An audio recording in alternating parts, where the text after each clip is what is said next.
All right, welcome everybody. We're gonna go ahead and get started. Judy's gonna kick us off, and then we're gonna jump in. And Judy, you may want to stand in front of this. That's right. I have to. I have to. All right, who we got online? Okay. All right, cool. Shirley. She's calling me. Say no, I'm working on Sunday. Call. We'll give people a minute to sit down. There's Mary Norris. Good to see you. While Jim was speaking this morning, there was a dove sitting on the cross of our church. You got a picture of that? And while I was speaking, the dove flew over. Man, see, I was dealing with, I'll tell you about me dealing with the kids in Tower Babylon Pentecost. I was sweating down here, dealing with flames of the heat. Lots of questions. Was there sharks, baby? Good morning. We're going to go ahead and get started. I'm Judy Crawford. Welcome this morning and thank you for coming. We are really looking forward to this first of the series of Road to Ruin.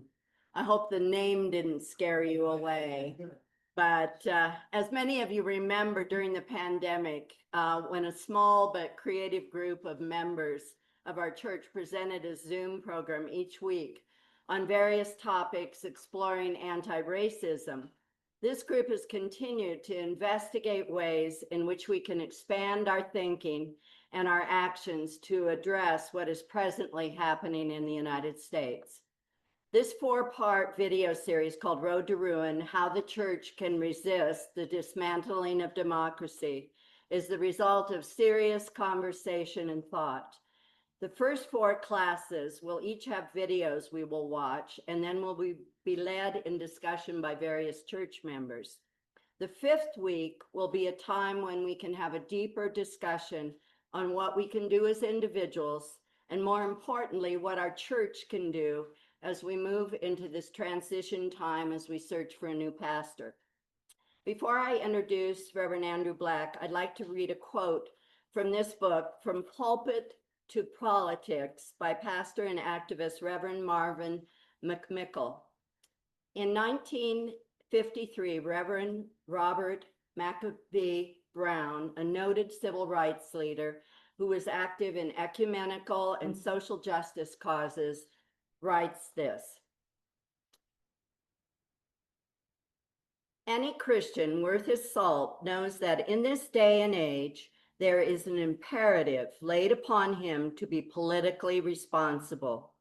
When one considers the fateful decisions which lie in the hands of the politicians and the impact which these decisions will have for good or ill upon the destinies of millions of people, it becomes apparent that in terms of trying to implement the will of God, however fragmentarily, politics can be a means of grace. Christians may not retreat behind the specious excuse that politics is too messy. Politics has become an arena where the most fastidious Christians must act responsibly and decisively if he is not to be derelict in his duties." Remember, this is 1953. It sounds pretty recent. The phrase that interested me the most was that politics can be a means of grace. McMickle responds to that by writing, "Is it possible that God can work out his will for our lives and for this world through the active involvement of Christian people in the political process?" I think Reverend Black will be answering this question and many more you may have. Andrew, as most of you know, is an attorney who works for the National Wildlife Public Lands Field Director and part-time as our associate pastor. He has a long history of social and environmental activism, serving the national church and as a U.S. Senate field representative. We're honored to have him here with us this morning as I hear the trout are biting on the Rio Grande. You know my soul. Exactly. The kids are getting sharp to me because every time I teach a Bible study with the kids, they're always trying to ask me fishing questions to get me off task. And so, are there sharks in the book of Acts? Maybe. Well, let's get back. So, they know how to get to me. So let me see if I can kind of move this slide stuff around a little bit. There we go. Down there in the corner. How about just stick it there for now? Really the topic of today is what is the role of Christians in today's government, in today's political arena? It's really interesting to me in that with Judy's reading of the quote from the early 1950s is I'm finding myself actually reading a lot more scholars from that era. And you're going to hear that today. And I think it's kind of fascinating that I think there's a part of our country that wants to go back to that time period, go back to that reality and thinking about what it was in the early 1950s coming out of World War II and what America looked like. But I also think there were a lot of really interesting scholars kind of deconstructing and discussing the challenges that America was going to be facing during that same time period. And so it's kind of an interesting thing that we find ourselves in a little bit of that reality and political arena. I mean, I'm here, I don't know if any of you heard the recent interview with George Clooney talking about McCarthyism and kind of the challenges around that and obviously the 50s. And so it's fascinating to me that, one way or the other, whether it's the quotes that Judy reads, what's happening with folks like George Clooney in the news, or even some of the scholars you're going to hear today that we're kind of digging back into that time period, which is kind of fascinating. And we'll kind of talk maybe about more why that's coming. I know. What? I didn't know that. No way. I've heard about such mythical creatures. That's right. Okay. Let's see if I can shrink this down. All right. Let's move that. Okay. That was quintessential 1950s right there. He's like wearing a Yale robe too. All right. So we're going to see if we can move those boxes around a little bit. So that's Richard Niebuhr. Has anyone ever heard of Niebuhr? So who's a dude? Y'all know his brother probably more well than Richard. His brother was Reinhold Niebuhr, right? These are both, you can imagine like the Thanksgiving conversations with the Niebuhr brothers. Like, I'm sure the mom was just like, just eat turkey, So you have Richard Niebuhr and Reinhold Niebuhr. And really, these are kind of the two big ethicists, theologians, scholars, certainly in America in the 1940s, 50s, into the 60s. Richard Niebuhr is certainly the lesser known brother, but Reinhold Niebuhr wrote a book called Moral Man, Immoral Society, kind of this idea coming out of Nazi Germany that, the individual actor tends to be far more ethical than the group, right? The group can get away with things. There's a moral relativism that happens within groups, hence the rising of the Nazis where no one took responsibility. It wasn't our fault. The generals just made us do it kind of mentality. So Reinhold Niebuhr wrote a book called Moral Man, Immoral Society, kind of focused on that the groups will take far more immoral actions than the individual ever will. That was kind of Reinhold Niebuhr's big book. Richard Niebuhr wrote a book called Christ and Culture. And one of his big pieces, he's a Protestant minister. What's interesting is he was a reporter. So he was covering current events. His background was in reporting, but he was also an ethicist and a theologian. He was born in Missouri, became a professor at Eton Seminary, and then ultimately became a professor at Yale for 20 plus years, and then was the president at Elmhurst College.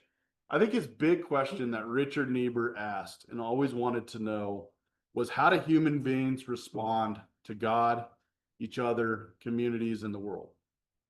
So how do human beings respond to God, each other, communities, and the world? The thing that Richard Niebuhr always believed is we are responsive creatures. We are always responding to something in, around, or inside of us. We are always reacting to something. And so how do we react and why? And what is the thing that we are reacting to? And one of the things that Richard Niebuhr came up with is we often are shaped and reacting to our culture, right? So how would you define culture? What is culture? Values, beliefs, practices, the arts. What is American culture? What do we mean by culture?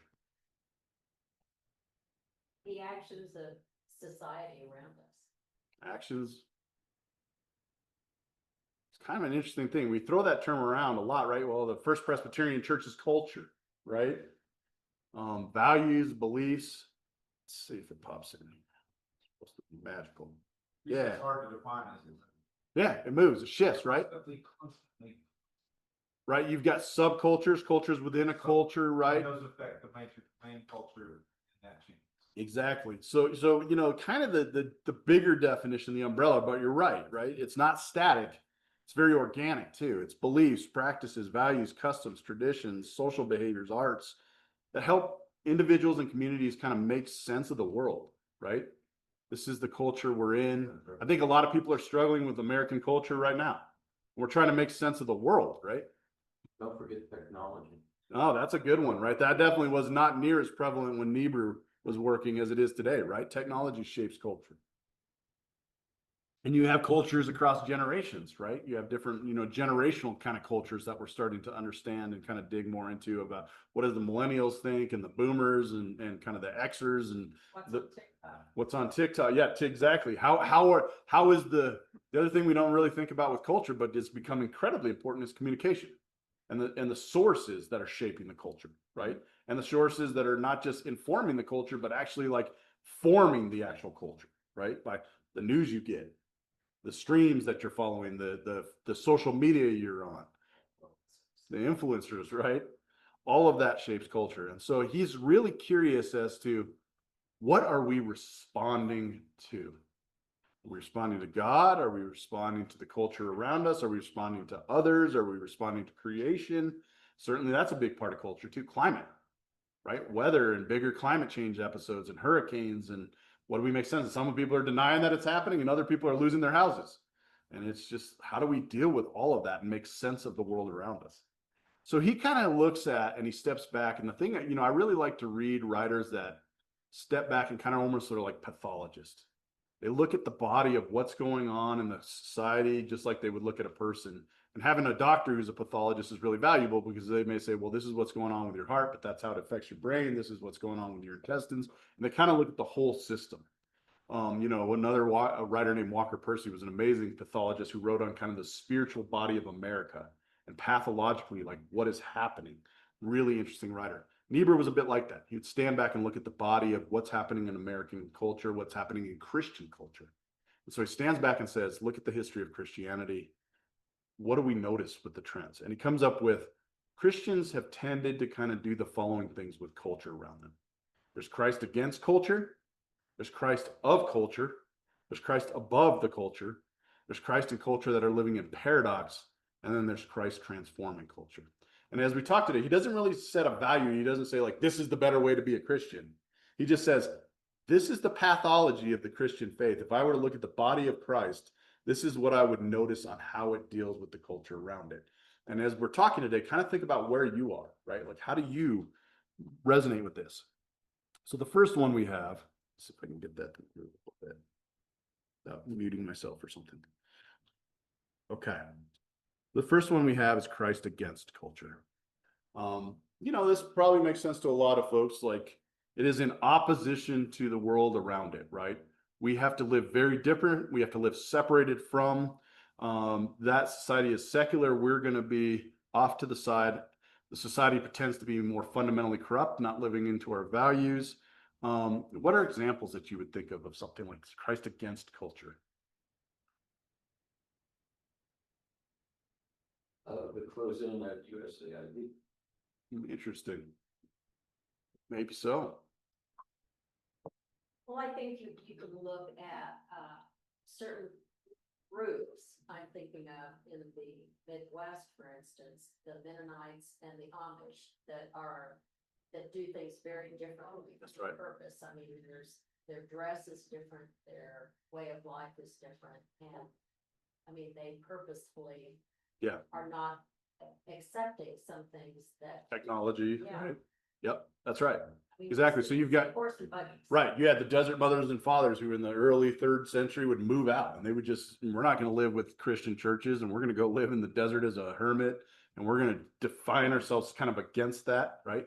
And you have more modern sects of that. Amish for sure, I think would be a good example. This is interesting. You know, I took this newspaper clipping off of online. It was the Church of the Brethren, right? Have this, they're talking about Niebuhr's Christ and culture. But if you look at the language, The scriptures are a guide to helping us faithfully navigate an idolatrous world.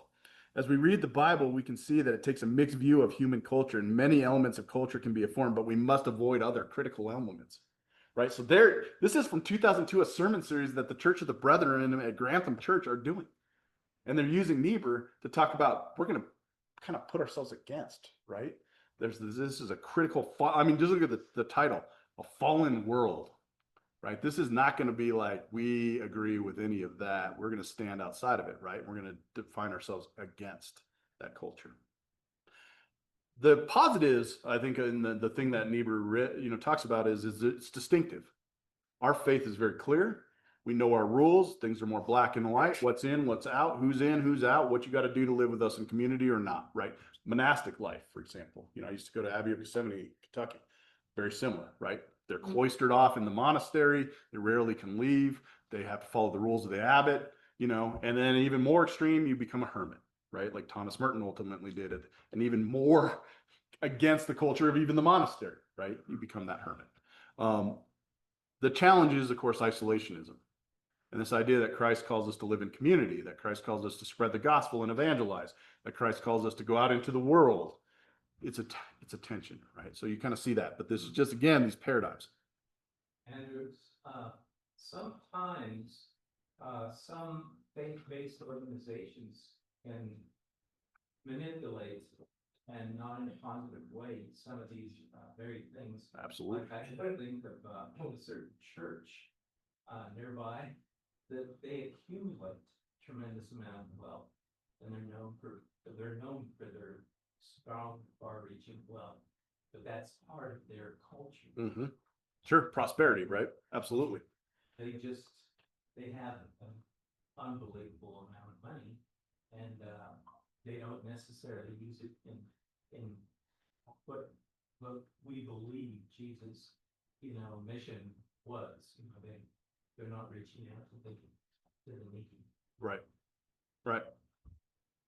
And I think a primary example of Christ's against culture is actually morphed into Christ with culture as exemplified by the tent of nations in Jim's sermon. Yeah. So And- boundaries are set. You have to set boundaries, but you still set the gospel of the dove and peace. And we'll talk about that. So we get into this Christ above culture idea, right? That God is kind of using culture to fulfill things, that, culture is really generally seen as good. The positive things of culture are, given by God, right? God given kind of, gave us these things. God is at work in the hand of culture, the ability to really live more fully into this more cosmopolitan idea of, being complex and diverse in our culture. And at the same time, it starts to become a real fuzzy line. It's almost the opposite of against culture, right? Like the culture becomes so shaping of the Christianity that it's a very fine line to figure out where the two are, right? And especially when you get into a nation like ours with capitalism and kind of these economic structures that are so much shaping the culture, it's hard to say, well, God granted us the ability to make all of that wealth and give us the prosperity, and that's what God wants. And by matter of stance, that's what the economy wants too. And so, we go to church because I'm going to hand out all my real estate cards, and this is where I do business deals, and this is how this goes, right? And it's all tied together. And so God gave us, of course, the ability to have a church where I can get real estate deals done too. And that's part of the prosperity and the blessing. And so all of a sudden it's like, there's a very fine line between how is the hand of God shaping the culture, and is culture co-opting our understanding of God and just giving a holy cloak to the things we're doing. That would be the prosperity gospel of Joel. Right. So it's one of those things where it's really tricky, right? I think all of us are looking, we see the arts, we see, the amazing beauty of the world around us, some of the cultural things, and go, we definitely can see God at work in that. And at the same time, there starts to be kind of a complacency of ooh, where's that line, right? That's not against culture, right? This is all of a sudden it starts to become kind of a relativism. You start to slip into that. So that's one thing you notice, right? You get into that reality. Then you get this Christ in culture. It's kind of a tension between the demands of Christ and the realities of the culture. Christians kind of live in this dual loyalty, engaging with a culture while recognizing its flaws. You kind of get into this either or. And you see this, right? I used to see this as a college chaplain a lot. You have this college culture, right? We're going to go live in Florida. We're going to party. We're going to have a good time. And then you have this campus ministries group that's kind of dancing between the two worlds, and they don't know what to do. And then, this kid's judging me because I'm not holy enough because I was at the party, but then I'm over here because I want to have friends be at the party. And you're kind of doing this whole thing, right? And poor college kids get stuck in this really one or the other world. I'd have some of the kids that were 20 years old and they were the most rigid, dogmatic, judgmental, angry people I'd ever met. And then you'd have others that are like, I don't want to be them. And they would start to go against that culture.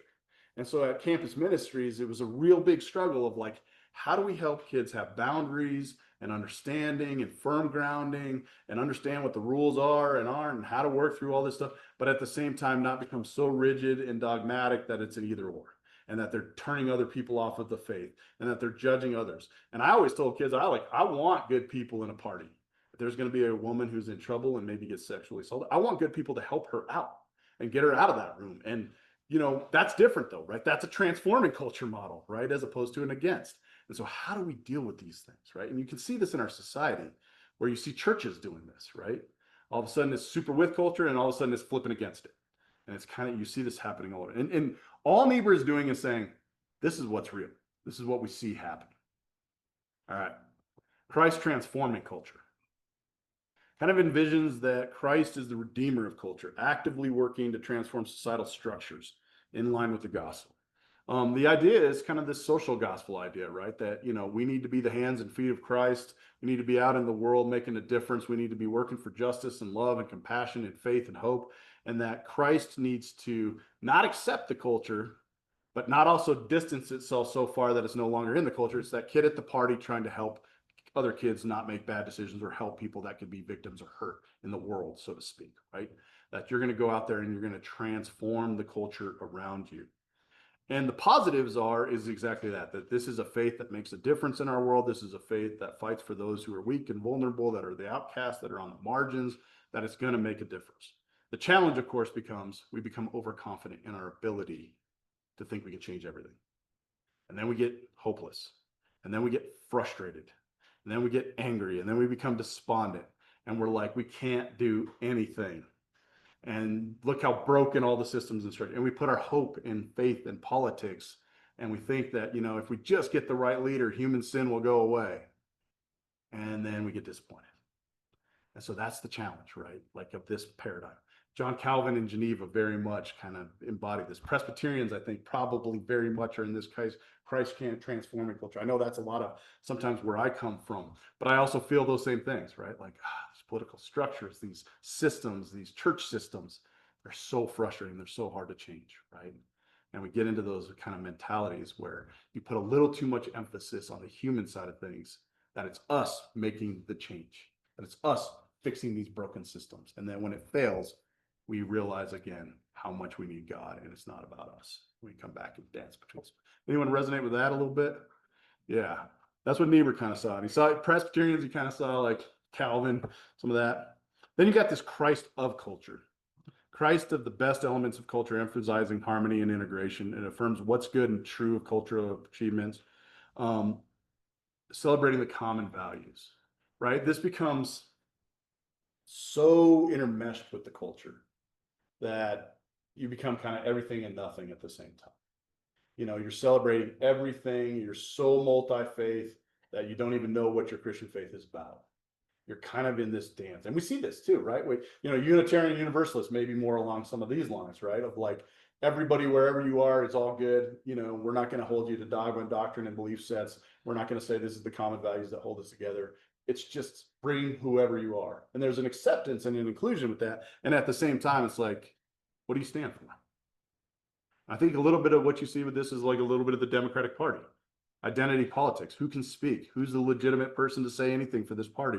So much diversity, so much inclusion. And at the same time, is it struggling to function? Is it working?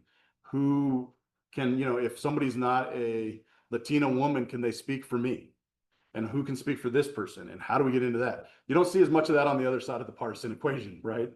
So you deal with some of this challenge of like, it's the culture becomes so much a part of the identity, but the culture is hard and it's complex and it's shifting and it's evolving and it's moving. And so you see that in churches, right? And so that's kind of, and again, he's saying, not one of these is better than the other. This is just what I notice in the history of Christianity, right? So let's flip to this before we get to our video. What's the difference between politics and partisanship? I think this is really important because people say, well, why are the church talking about politics? Shouldn't the church stay out of politics? Politics usually can be defined as an attempt to do something. An attempt to do something. Okay. Or Action. whatever you. Mm-hmm. Yeah, I think it's interesting because it's gotten really muddy, right? These waters are super muddy and hard to delineate. Let's look at the roots of these words. Politics, right? Greek root, polis. This is the city or the state. Metropolis, right? Metropolis, polis, the city or the state. The politikos, citizens, right? So it's the city or the state of citizens, right? Kind of this idea of the affairs of a community is really just all politics means, right? The people of a community, the citizens of a community, the city kind of polis, right?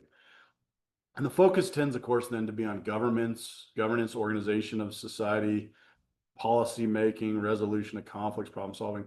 Really, it's about managing relationships. How are people living in a community together? Sometimes very big communities like cities or states or countries, sometimes very small, like your neighborhood association. It's got a lot of politics, doesn't it? Managing relationships. I mean, local government, dogs barking, HOAs.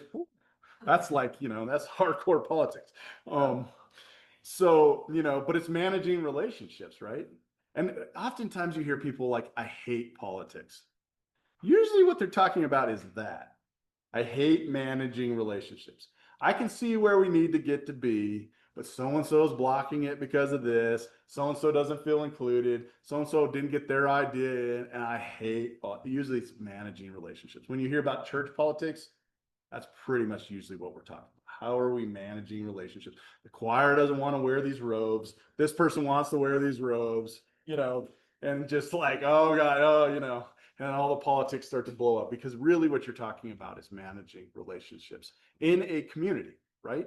That's kind of what politics, managing these relationships in a community. And it talks about like collective decision making, right? How do we get the choir to wear robes on this day and not this day? And we got to go talk to this person. And it's Pentecost, they're always going to wear robes or not. And you got to manage all those relationships. And then if not, if you don't, the thing blows up, right? And I think about like the big confrontation we had in our church over the pews. And I kept telling Harry, this is politics, man. Like you've got to talk to everybody. You got to deal with these different camps. They know what chairs look like. We don't need to bring in chairs, but it's politics, right? Like you got to see that you're dealing with politics and how do you manage relationships and how do you make everyone feel included? How do you work through things in a dynamic way so that everyone feels heard, everyone feels valued, and they're not just going to show up into these different camps that want to schism and blow everything, right? And that's the challenge, right, of politics. And politics are obviously at a communal level. So it's more than an individual, right? But you can have politics in your friends group. We all know that, right? You can have politics in your book group. And we all know that. And it's, and maybe those are the craziest politics because they're so small and intimate. And why are we reading this? The stakes are so low. So always, picking this book, who gets to have a say on that? So that's politics, though. Really, it's this idea of decision-making within community and this idea of people, right? We have to deal with this. I mean, this is what you see on Pentecost. They're in a political situation.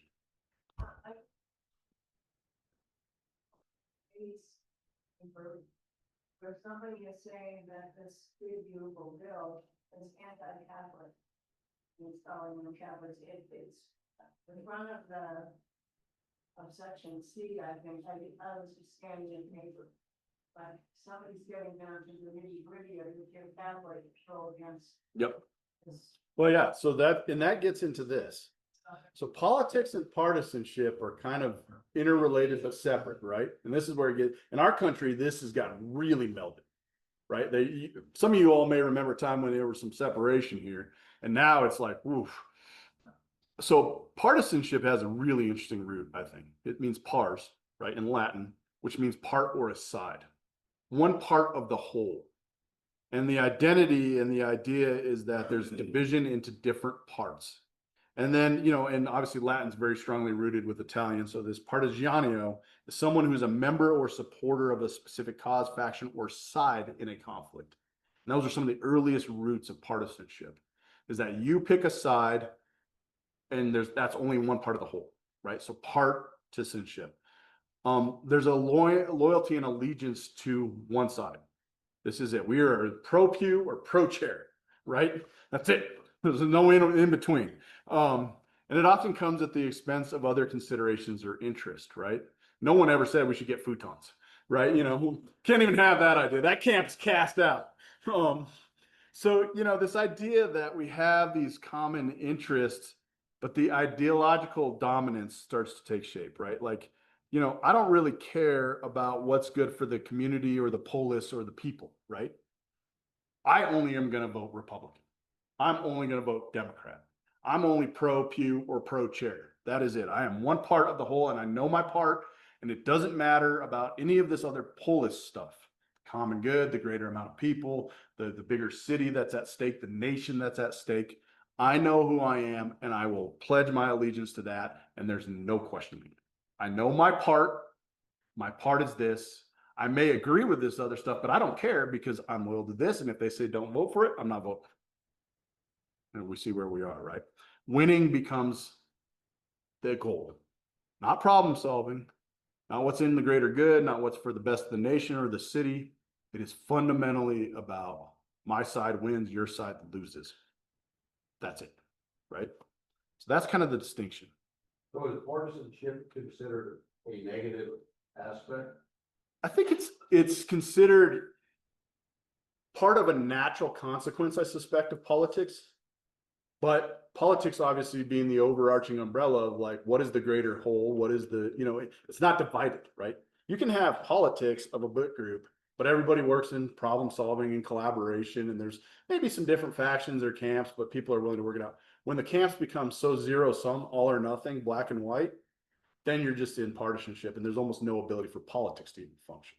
And so when we talk about the church, we're going to get into this idea like, well, what is the role of this? And this is kind of interesting. So, you have this idea of like, what is the role of the church? And I was just going to read a little bit of this because I thought it was really interesting, kind of came up with this idea. So Christians in politics. So on one hand, you have a lot of Christians that say, who would say I'm an advocate for social justice? Good chunk of this room, right? Christians are called to promote justice, mercy, and the common good in public life. Their involvement in politics aims to reflect God's concerns for human dignity. They advocate for policies that protect the vulnerable, fight against corruption, oppose laws that are unjust. They lean heavily on scriptures like Micah 6:8. I mean, we've heard a lot of that last 2 weeks, right? As long as it's not my backyard. That's right. That's right. Always, yeah. Then we get into partisanship. My side versus your side, right? That's exactly, and that becomes the partisan, right? My faction, and it's my neighborhood now against this. That's exactly right. So we see it on all these levels. So you have that, right? Then you have this idea of transformative, right? Kind of picking up on Niebuhr. Christians can work within the political system to transform society in alignment with the values of kingdom God. This includes striving for systemic change, working on issues of healthcare, poverty, education, racial reconciliation, more grassroots organizing, running for office. Matthew 25, right? Or this idea of that Christians are the salt and the light, that we've got to be a bright spot on the hill for all of these folks that are just regressive in these policies of health and education and human dignity. So there's that idea. Witnessing to Christ's lordship in this dual citizenship. Christians bear witness to the ultimate authority of Christ in all areas of life. This may involve challenging systems of power, contradicting God's justice and righteousness, advocating for peace, resisting oppressive regimes, promoting laws consistent with Christian ethics. This idea of Philippians that we are citizens of God's kingdom, right? We must obey God rather than human beings. And so that can put you on two different sides of a lot of the partisan stuff, right? But we're seeing it. Then you have this idea of serving the common good, right? Christians engage in politics as a form of service, contributing to the flourishing of all people. They're working for humility and dialogue, problem solving, supporting bipartisan initiatives, civil discourse. This idea of Jeremiah 29:7. This actually, you're going to hear me preach on Jeremiah next week, and actually the scripture is part of it. Seek the welfare of the city, right? Polis, this idea of the welfare of the city. Then this idea of being ambassadors for reconciliation. Christians are called to be peacemakers, fostering reconciliation in politically divided societies, leading efforts to bring healing and nonviolence. And they lean on this idea in 2 Corinthians 5 of being an ambassador of reconciliation, is the way Paul talks about it. So those tend to be kind of the major thematic themes of the way you see a lot of Christianity involved. Of course, there's challenges and tensions in this. Are you loyal to the government or are you loyal to Christ? What happens when the government starts doing things that are counter to how you understand Christ, right? How do you deal with avoiding partisanship? We need to be involved in politics, but I'm willing to work with any Republican senator who wants to protect public lands, whether it's Steve Daines in Montana or Ryan Zinke in Montana or this guy in Arizona, right? If you stand with me on my common values and what I'm about, I will work across partisan lines. If you're going to support SNAP and food programs for kids, I'll work with a Democrat, a Republican, or an independent, right? This idea, which is really getting harder in our society today, right? Because you're saying, I want to work with anybody, regardless of political party, regardless of official, because my values and what I believe in on healthcare dictate that, right? And so that's kind of the big thing. And that's the big thing in Christianity that I would emphasize, that it's more about following and being true to your values and how you transcend some of those partisan fights, right? I will work across this line on this issue because this is what I truly care about. And if there's a Republican who's going to stand up or a Democrat who's going to stand up, I'll work with anybody that wants to stand up with this issue. So, yep. Quick question, maybe long answer, but quick question. Do you think things have gotten worse at a political level in terms of working across? Oh, undoubtedly, undoubtedly. I mean, I saw the erosion of it really. So when I worked for Senator Bingaman I really saw the two erosions of it, honestly. It was kind of weird that I was at these kind of what I would say critical junctures. So in 2001, heading into 2002, obviously September 11th happened. Huge change in the Capitol, the security. You know, I used to be able as an intern walk people out to the Speaker of the House's balcony and just take pictures with them, right? All of a sudden, everything got fear-based, locked down. Then there was all these lies around weapons of mass destruction and agendas behind wars. And, you know, some folks would go back farther and say it was Nixon, right? Some folks would go back farther into the McCarthy. I mean, there's generations, but I would say like one of the big erosions I saw was around that same time period where the distrust, the fear, the lies, the anxiety, the American terrorism worries ratcheted up beyond belief. The Pentagon was attacked in DC. I mean, things shifted dramatically at that time, 2001, 2002. Real quick, other point is I would say healthcare reform. This was a big issue, right? The amount of lies, the amount of misinformation, the amount of stuff that happened with that. People could work across the aisle. There was a lot of bills. There was immigration bill. I worked on a bipartisan immigration bill at that time. Can't even imagine that today. That erosion really hit at that time, 2008, 2009. And now literally US senators can't go to a common bathroom with each other. If a Democratic senator is in there, the Republican senator won't walk in because they'll feel like they're in collusion and their own party will take them out and distrust them. That's how literally the level of DC, it's crazy. All right. You all heard Bonhoeffer. We're not going to talk too much about these quotes. But this is kind of, you know, Bonhoeffer's talk about this is a big part of this, and it's really important on this idea that, you know, Christ is kind of, asking us to get involved in the politics of society, right? Not partisan, but politics, and that we can't just sit by idly in silence. Bonhoeffer, these are kind of coming from those previous presentations. Same thing. I love this, you know, idea of Adam Clayton Powell. Seeing the great events of the world from history from below, right? Seeing most vulnerable. There you're picking up that strand. Then, of course, you see Bonhoeffer. If I see a madman driving a car into a group of innocent bystanders, then I can't simply wait for the catastrophe and then comfort the wounded. I must try to wrestle the steering wheel out of the hands of the madman, right? That church cannot just sit there. This is a final quote that I want to end with, and we're going to jump to our video. This one I think is really interesting. There's no such thing as a non-political Christianity. To refuse to critique the system or status quo is to fully support it, which is a political act well disguised. Like Pilate, many Christians choose to wash their hands in front of the crowd and declare themselves innocent, saying with him, "It is your concern." Pilate maintains his purity and Jesus pays the price. Going somewhere good means having to go through and with the bad, and being unable to hold ourselves above it and apart from it. There's no pedestal of perfect purity to stand on, and striving for it is an ego game anyway. So he criticizes the churches that says, well, we're not political. He says, you're taking a political stance by being silent then. You're just justifying the status quo of the structures that are. So, lots to think about. All right, let's get Sky, if you can help me pull up the video, that would be tremendous.